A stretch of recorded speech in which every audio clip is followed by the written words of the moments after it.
This white guy, along with a white woman, cannot give birth to a black child because white genes are recessive, black genes are dominant.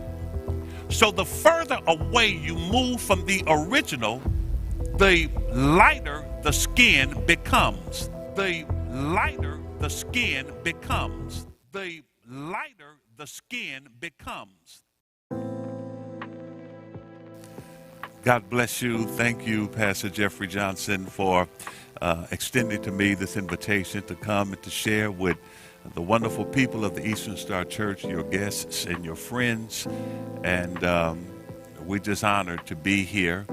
And we thank you for the leadership that you have provided throughout the years, throughout the decades here in the Indianapolis area. You have done tremendous work, and you cast a vision 30 years ago or more, and that vision is now coming to fruition. When people thought that it was impossible to do here in Indianapolis, you have gone exceedingly abundantly above what anybody ever thought was possible. And so I honor what you've done, your work, and I thank God that you consider me a friend, and you are definitely a friend of mine. So thank you again, my brother, for this invitation to come and to share. The Bible is Black history. I wanted to look at this, and we are in Black History Month. You know, and as we talk about inclusion and integration and all of that type of thing in our culture, it's ironic that as we talk about inclusion, inclusivity, we exclude accomplishments of people of African descent here in America and relegate it to 28 days in the month of February. If we're going to deal with inclusion, we have to include the African American story into the broader narrative of the American experience. Because in a real sense, we don't have America as we know and enjoy it today without the contributions of African Americans. African Americans have been coming to America's rescue ever since its founding. At every pivotal point in American history, when America was teetering on the brink of collapse, when existentially America was threatened, the very nature of America was threatened, it has always been African Americans who have come alongside and helped to bail America out. For example, the Revolutionary War fought back in the day when America was fighting for its independence from Britain, when Britain came over and colonized the Americas. There was a war because America wanted its independence from Britain. One of the first people to die in that war was Crispus Attucks, a black man. And it was black people's involvement in that war that tilted the scales and caused America to win this independence from Britain. And so in that regards, black people came alongside and helped the United States of America win this independence from Great Britain. And then as you move on in history, after they defeated the Brits, America was independent. And just so happened, Britain and other European nations were the biggest exporters of the biggest crop black people, that white people had in the South, which was the tobacco crop. After the war, Europe said, we're not importing any more of your tobacco. That sent the Southern economy into a tailspin. It teetered on the brink of collapse. This country almost went out of business because of the cash crop and its inability to export it to other parts of the world. That's when another cash crop emerged called cotton. And they went to Africa, stole our people, brought them back en masse to till the ground, to plant the seeds, to manage the ground, and to harvest the cotton crop. Our people did that. Our people harvested because their owners were too lazy and really just didn't know what they were doing. So it is our people who planted the seed, soiled, managed, and harvested the cash cotton crop.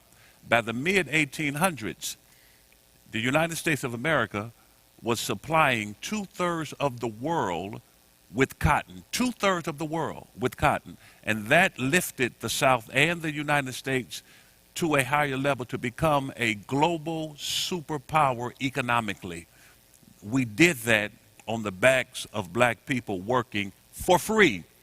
So that was another example of black people coming alongside, bailing this country out. And when this country was facing existential threats of literal extinction, it is black people that came. And then you have the Civil War. And it is black soldiers who sided with the Union Army to fight against the South, who were trying to succeed from the Union. That's what the Civil War was about. It was about keeping the southern states a part of the Union. And so the southern states said, because slavery is abolished, we're going to succeed from the Union so that we can keep our slaves. Lincoln said, no, you're not. You're going to be a part of this Union. So a war ensued. It is because black soldiers on the side of the Union Army tilted the scales. We won the Civil War. So we held it together. So the United States is a union that includes the southern states because of the involvement of black soldiers in the Civil War. And then this past election, 2020, this election was about what type of country would this be? Would it be an autocracy or will it remain a democracy? Because Donald Trump is an autocrat. And if he had won again in November, no telling what this country would have been. He had already started dismantling the institutions that are necessary to hold a democracy together. So if he had won again in November, no telling what this country would be. I'm afraid it would have fallen into an autocracy, and Trump would have been a dictator here in America for the rest of his days. But that was not the case. And you know why democracy was saved? Because black people showed up at the polls and we voted Joe Biden and Kamala Harris into leadership. So again, it is because of the contributions that people of African descent made in America is what caused America to be the great nation it is today. And so to segregate our history and relegate it to 28 days in November, rather than integrating the history and the contribution of black people into the mainstream of historical narrative in this country, is to do the whole country harm. This country wouldn't be what it is without the contributions of black people. And so here we are in Black History Month, and I thank God that we do have a month where we can focus in on the contributions that we have made to make this country into the great country it is today. But today I want to switch my attention. I just had to throw that out. But I want to switch our attention now to the Bible is Black history. There have been many authors and many scholars who have written about this subject. And most of the scholars, the ones that I have read, whether it's Dwight McKissick or Walter McCrae, or if it's Kane Hope Felder, they all start, their argument is, they argue that the people of the Bible were not white. That's where they start. And then they build their argument to prove that the people of the Bible were not white. Because that is the default position of America, that people in the Bible are white. You know, I mean, that's what I thought growing up. I thought everybody in the Bible were white people because those images have been bombarded on us since forever. You know, those images, I mean, we have seen film of the Ten Commandments with Charlton Heston, and all of the Hebrews were white people. Even Pharaoh, the African king, in the movie Ten Commandments, was played by Yul Brynner, who was a white Russian. So they even got a African king being portrayed by a white Russian. And then you look at all of the movies that we have seen, whether it's King of Kings, where Jesus was portrayed by Jeffrey Hunter, or if you look at the images that were invented by Leonardo da Vinci, we see Jesus as a white man. Or if you look at the ceiling of the Sistine Chapel in Rome, we see that wonderful painting by the great artist Michelangelo, and we see Moses and Adam as a muscular built white man. Everybody is white. Even today, I was just in the supermarket just a few days ago, and as I was checking out, they got the magazine racks. They had a big magazine rack with a picture of white Jesus on it. So everywhere we look, turn on the TV, we hear Megyn Kelly declaring everybody knows Jesus was a white man. So everywhere we look, we are bombarded with these white images. And so whether it's Dwight McKissick or Walter McCrae or Kane Hofelders or others, they approach this subject matter arguing that people in the Bible were not white. So they are assuming the position. They are arguing against the default position that we have here in the West, that the people of the Bible were white people. Well, when I approached the subject, I did it differently. I approached the subject with the supposition that the people of the Bible were Northern Africans and therefore black people. And that's why the book is called The Bible is Black History. And so we start with the assumption that the people of the Bible were Northern Africans and therefore black people. So now, here is a map that we are viewing, and we have to be careful about the people who draw the maps, because most map drawers draw it with a political agenda.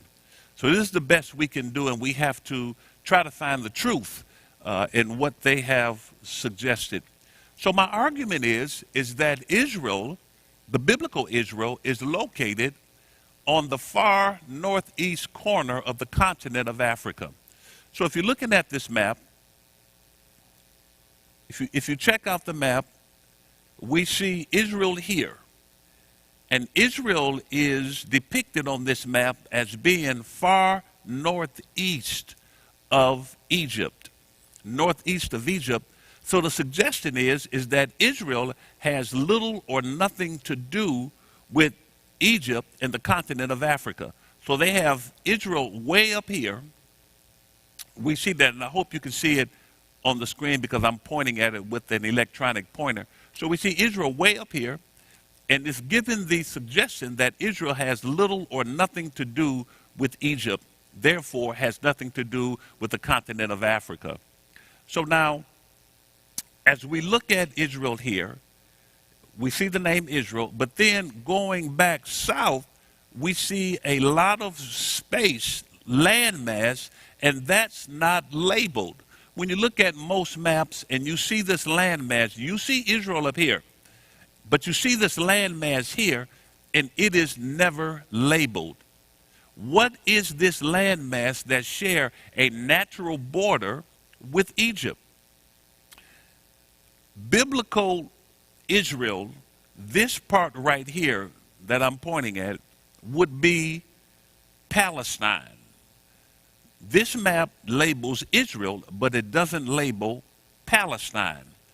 Palestine in the Bible would have been the southern kingdom of Israel. And in the southern kingdom of Israel, we have several biblical names that are familiar with all of us. You have Bethlehem in the southern kingdom. You have Hebron. You have Shiloh. You have Jericho. You have Judah. All of that is in the southern kingdom, which we know today as Palestine. Now, what happened was that after the World War, when Great Britain had colonized much of the Mediterranean world, which included Israel, after the World War, British said, we don't want to have anything to do with colonizing this anymore, and they turned it over to the United Nations. The United Nations brokered a deal with the European Jews who had started to migrate to Israel because of the anti-Semitism that existed in Europe, which is where they are from. They started then to migrate, among other places, to Israel. The United Nations said, we will broker a deal because this land was occupied by Arab Muslims who were carryovers from the Ottoman dynasty, from the Ottoman Empire. And the Ottoman Empire is made up of Islam. It is influenced by Islam. So all of this prior was made up of Arab Muslim. In fact, the census said that Arab Muslims made up 750,000 people in that population, and only 175,000 European Jews had occupied Israel at that time. So they made a deal. They gave the north to the European Jews, and they gave the south to the Arab Muslims, which is called today Palestine. But in the biblical times, this would have been the southern kingdom, and it would have comprised all of those cities that I just named. So, and it did share a natural border with Egypt. But at the end of in 1859, the Suez Canal was invented. And the Suez Canal removed all of this landmass so that ships can access the Red Sea area. This was a bustling area for commerce.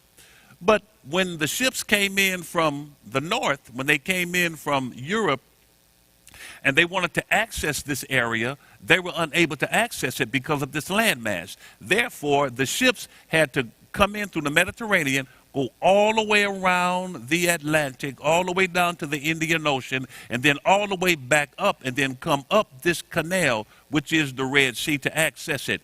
That caused them to go 4,500 miles out of the way.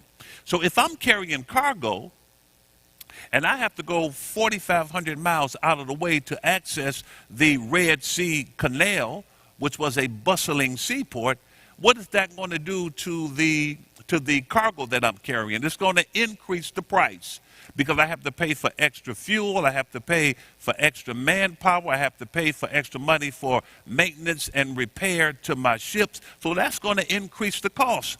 So rather than continuing to pay inflated prices for cargo, they got smart. They said, we'll just remove this landmass and create the Suez Canal. Now the ships coming in from Europe, crossing the Mediterranean, can easily access this canal. But when they moved that landmass, creating the Suez Canal, it separated Israel from Egypt. And so now people are suggesting that Israel is on the continent of Asia and not on the continent of Africa. But in the biblical times, it shared a physical border with Egypt, a physical land border with Egypt. Now, if it's a part of Egypt, that makes it a part of Africa.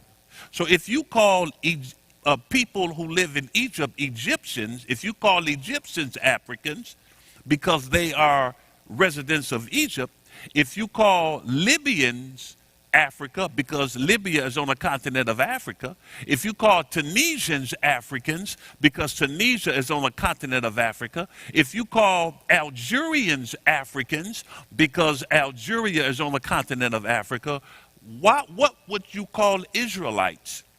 Because Israel is located on the continent of Northeast Africa. Thus, that's why I talk about the Bible is black history, because the Bible is the history of a Northeast African people. So I start with that premise, and I try to argue in my book to support that premise. So now, having said that, let's move to the next slide as we look at Genesis chapter 2, and we talk about the Garden of Eden.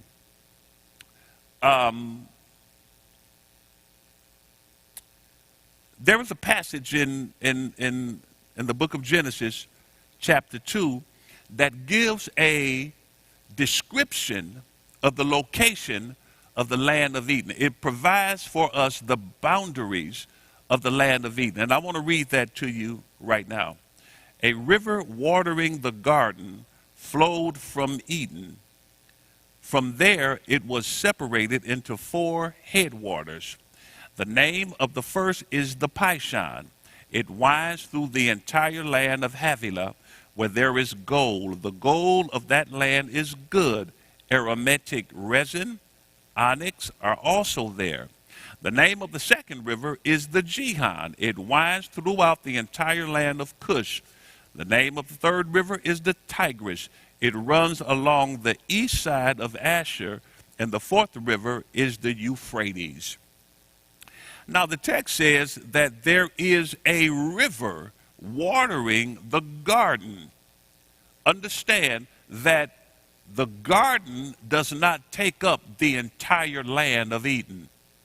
The garden is in a particular spot located in the land of Eden. And so the author says that there is a river watering the garden. The author does not identify which river watered the actual garden, but he does say that they were separated into 4 headwaters. The name of these headwaters are Pishon, Gihon, Euphrates, and the Tigris. Obviously, the rivers are the focus of this text. But in this text, 3 land masses are also identified. In the text, it says Havilah is a landmass, Cush is a landmass, and Asher is a landmass. Let's examine each of these land masses as they appear in the order in which the text provides. The first landmass is Havilah. Where is Havilah located? First of all, we can get a hint of the location of Havilah based upon who Havilah was. This is the first time the word Havilah appears in Scripture in Genesis 2. It appears again in Genesis chapter 7, where Havilah is identified as a son of Cush. We know Cush is Ethiopia. The second time Havilah is mentioned in the Scripture is in 1 Chronicles 1 and 9, where again he is listed as a son of Cush. There is archaeological evidence that Havilah is located, the location of Havilah is southern Africa, because it talks about how good the gold is, and the onyx and the aromatic resin, all of those are plenteous in southern Africa. Many archaeologists have identified southern Africa as the land of Havilah. And that's significant because when we look at the land of Havilah, Havilah is now that's southern Africa, which is the land of Havilah. But then it mentions the Pishon River that winds through the land of Havilah. Now, look at this red line that you see on your screen. That's the orange line, rather. That's the Orange River located in southern Africa. And it winds through the land of southern Africa, meeting the description that we find in Genesis 2. That the Pishon River, read it, winds through the land of Havilah. Look at this river winding through the land of Havilah, which has been identified as southern Africa.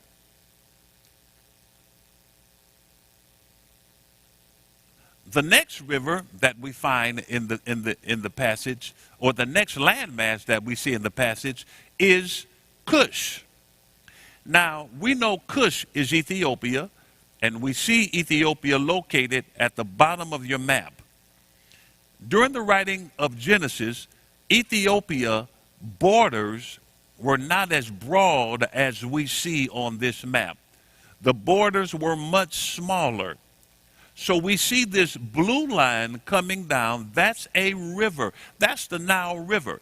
And we see the Nile River winding through the land of Cush, or the land of Ethiopia. So by identification, we see the Pishon River. Let's go back. The Pishon River winds through the land of Havilah, and we see that as the Orange River today as we know it. Then we see the Gihon River winding through Cush, which is Ethiopia. But then the third landmass is mentioned is Asher. And we see Asher here. Asher actually is today's Syria. In the Bible, this land of Syria had many different names. It was named Syria at one point. It was Assyria at one point. It was Chaldea at one point. It was Babylon at one point. When Persia took it over, it was a part of the Persian Empire. It's known by several different names throughout Scripture. But during the time of the writing of the book of Genesis, it is known as Asher.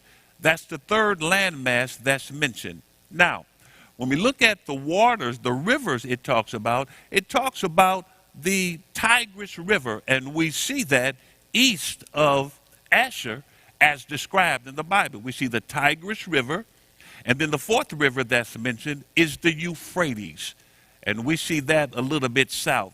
So we have in the Bible the borders or the outline of the land of Eden. Let's go back in review.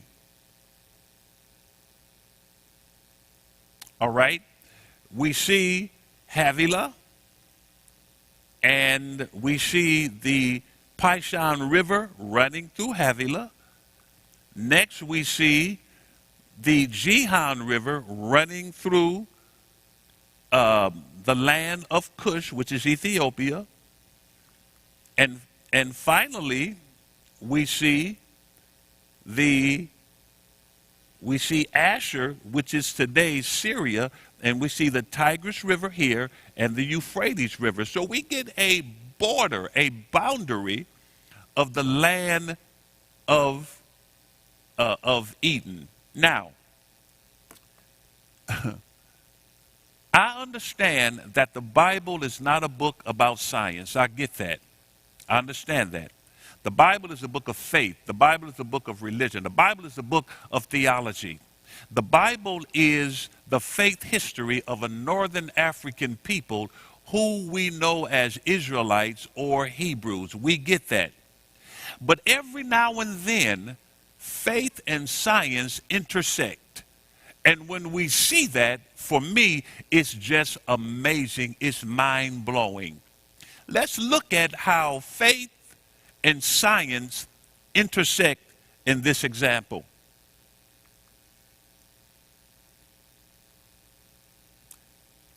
Back in 1987, Dr. Rebecca Cann was the lead scientist on what they called the Mitochondrial Eve Project. Dr. Rebecca Cann was looking for the mother of modern humans. Now, women, all people have mitochondrial in their DNA. Everybody has it. But only women can pass it from one generation to the next. It's passed by women. So Dr. Rebecca Cann was looking for the mother of modern humans, so it makes sense for her to trace the mitochondrial DNA. She took DNA samples from 147 people worldwide, indigenous people, and she traced that mitochondrial DNA back to Southeast Africa. Between 100 and 200,000 years ago was the origin of this mitochondrial DNA. And she concluded that the mother of modern humans is a black woman from Southeast Africa, whom they call mitochondrial Eve, whom the Bible identifies as Eve. Dr. Rebecca Cann and her team unearthed skulls dating back 100 to 200,000 years, and they made a bust of what they believe the mother of modern humans looked like. She got her team together. She got archaeologists. She got forensic scientists, and she got others who were trained in this field. And she put together a bus to replicate the mother of modern human, or mitochondrial Eve, or Eve as the Bible identifies. And this is what Dr. Rebecca Cann came up with. There you have it. The mother of modern humans, based on science, mitochondrial Eve. Pastor Johnson said that, he pointed out that I have written several books. And one of the books that I've written is Great Women of the Bible, Contemporary Conversations. And I look at 7 black women of the Bible. And one of the women that I look at is Eve. And I write extensively about if this is a close proximity of what Eve looked like. The final entity of creation that God made with God's hand was Eve. And when God finished, he said, it is very good. When he finished with other entities of creation, it says it is good. But when he finished with Eve, he said it is very good. Eve is the only woman that God created with God's own hands. Every other woman came into this world through procreation. When God made Eve, he made her to look, if this is a close proximity of what Eve looked like, this is what God created Eve to look like. And when he created them, he said, I'm going to create her in my image and after my own likeness. And then that goes into a conversation about the imago Dei and all of that type of stuff. But that's not what I'm dealing with. What I'm dealing with is what Eve could have looked like, according to science. That God could have made her look any kind of way he wanted her to look. He could have made her with fair skin and stringy hair. He could have made her with yellow skin and jet black short hair. But the Bible said he chose to make Eve in his image and after his likeness.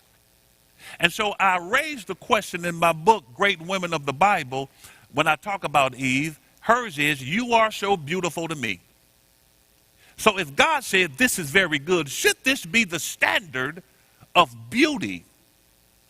Because God breathed into her his ruha, his breath, his essence. And so when we begin to evaluate what beauty is, we have to take into consideration the internal qualities, the internal godly essence in our estimation and evaluation of beauty.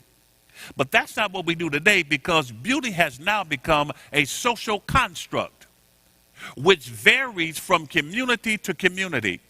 Depending upon where you are in the world, that's where that community will define what beauty is. And beauty, if it's defined without taking into consideration the divine essence, then beauty is reduced to an illusion. It is not real. Let me give this one example, and then we'll move on to the next slide. Cicely Tyson, we just lost her a couple of days ago. She was 96 years old, one of my favorite actresses. And she was a beautiful woman physically. But she was a beautiful woman inwardly because of that divine essence that she allowed to shine through. So even at 96 years old, even though her physical externals begin to diminish, she was still a beautiful woman. I saw her at the Black Expo when she was last here, and she projected an inward radiance that did something to her that made her still attractive when she was in her 80s. On the other hand, there was another, what was her name? Betty Davis, who was supposed to be a Hollywood starlet. She wasn't that hot to me, but anyway, she was hot to everybody else. I guess she met the white standard of beauty. She didn't have that inner quality to allow it to shine through. So when she got old and her physical form began to fade, she became a recluse, wouldn't come out. Her inner spirit was devoid and made her a very unattractive person. Both of these women are old. Both of their physical external cells begin to dissolve, the dissolution. But one internal essence began to burst forward.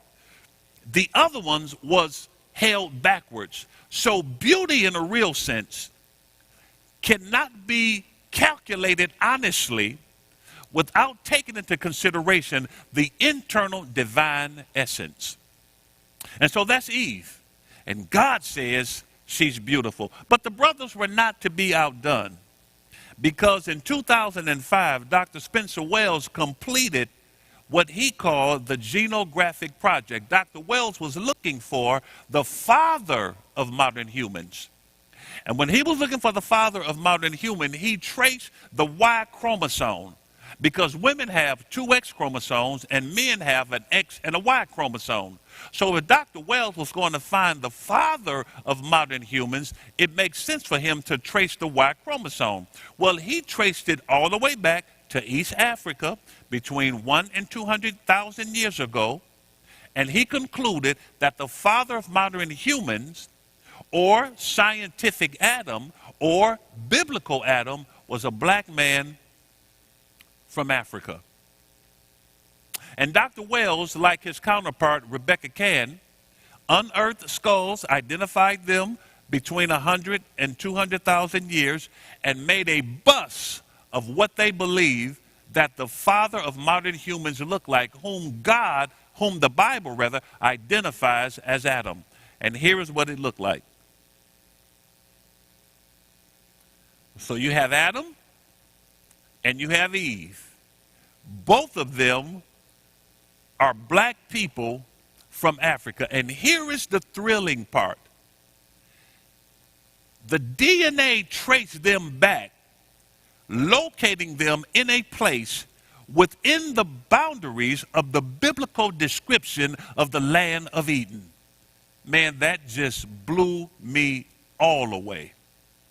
When science and faith intersects, to me, it is a phenomenal experience that this brother and the sister that I showed you, mitochondrial Eve and scientific Adam, as the scientific community called them, but as the faith community called them, we just call them Adam and Eve, the way the Bible calls them Adam and Eve.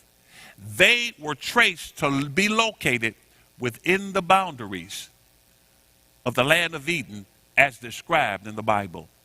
So now, the Israelites, when they do their genealogy, check the Bible, when they do their genealogy, they trace themselves all the way back to this brother on the screen and to the other sister that I just showed you on the screen, Adam and Eve. They trace it all the way back to them. So if they are saying that this is our mother and father, if these two people are the beginning of our lineage, then it makes sense that the offsprings would look like the progenitors. It just makes sense to me. But now, today, when we think of Hebrew people or Jewish people, the first thing that pops in mind are people who look like that. Those are Jewish people in our minds. You know, we look at Jewish people, that's who we think about. We think about white people as Jewish people. Now, even though they may have DNA in them that traces back to Israel, does not mean that this is the way the biblical Israelites looked. Let me give you an example. Now, these brothers here, these brothers carry in their gene the Cohen DNA that traces back to Israel, linking them to Aaron. This is in their blood. These are Israelites. They have DNA that leads them back to the land of Israel. This sister is a beta Israelite. A beta Israelite is an Israelite from Ethiopia. She has in her genes DNA that leads her back, her origin back to Israel. But when we think of Israelites, this is what we think of. What does this say to us? It says to us, and I'm done after this, what does it say to us? It says to us that this white guy, along with the white woman, cannot give birth to a black child because white genes are recessive, black genes are dominant. So the further away you move from the original, the lighter the skin becomes. So if you want to know who's closer to the original, if you want to find out who's closer to the original, they would be closer to the original Hebrews than they, because their skins are lighter. And she would be closer to the original Israelites because her skin is darker. If you want to know who's closest to the original Israelite, you can judge it by the shade of their skin. Because the darker the skin, the closer you are to the original. The lighter your skin, the further away you are from the original. So that even if they argue, so that even if people want to argue that these are Israelites because they have the gene, you can argue that. But I argue that since their skin is lighter than theirs, that means that they are further away from the original Israelite community just based upon skin color. Because you can't get this from this. But you can get this from this. It just makes sense logically. Okay, I'm done. Thank you so much. I appreciate sharing time because I can go on and on and on and on talking about this. And so I thank you so much for tuning in and for staying and watching The Bible is Black History. You can go to our website, BibleIsBlackHistory.com, and there are a lot of things on there that I continue to share this concept and this study with us on the Bible is Black History website. Thank you so much, and may the Lord continue to bless you, and may the Lord continue to keep you. What's your thoughts? Please be respectful with your comments. Also, please click the like, click the notification bell, and subscribe to this channel. Listen, Genesis chapter 11 verse 10 explains the genealogy of Shem. Shem was a black man in Africa. If you repeat this back, Genesis 14 verse 13, Abraham steps on the scene. Being a descendant of Shem, which is a fact, means Abraham too was black. Abraham, born in the city of a black man, called Nimrod, grandson of Ham. Ham had 4 sons. One was named Canaan. Here, let me do some explaining. Abraham, Isaac was the... Jacob had 12 sons, for real, and these were the children of Israel. According to Genesis chapter 10, these were the children of Israel. According to Genesis chapter 10, these were the children of Israel. According to Genesis chapter 10.